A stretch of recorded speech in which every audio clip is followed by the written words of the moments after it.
জানি না কোন দিন কার সঙ্গে মালাকুল মউতের দেখা হয়ে যাবে, কোন দিন মসজিদের মাইকে আমার নামটা ঘোষণা হয়ে যাবে, মসজিদের পালকিটা আমার ঘরের সামনে দাঁড়িয়ে যাবে।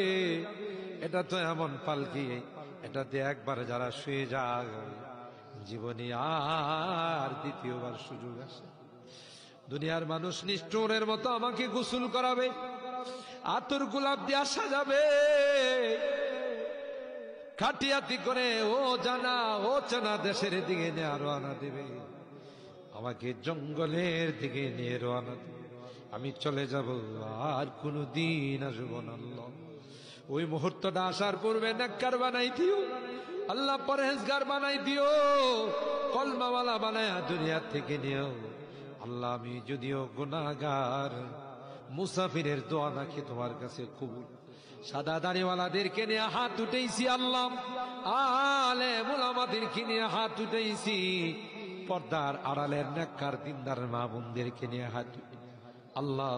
যাদের হাতখানা পছন্দ সেই হাতের ওসিলায় আমাদের দোয়াগুলো কবুল করে নাও। রব্বানা তাকাব্বাল মিন্না ইন্নাকা আনতাস সামিউল আলিম ওয়া তুব আলাইনা ইন্নাকা আনতাত তাওয়াবুর রহিম। সুবহানা রাব্বিকা রাব্বিল ইজ্জাতি আম্মা ইয়াসিফুন ওয়া সালামুন আলাল মুরসালিন ওয়ালহামদুলিল্লাহি রাব্বিল আলামিন। আসসালামু আলাইকুম।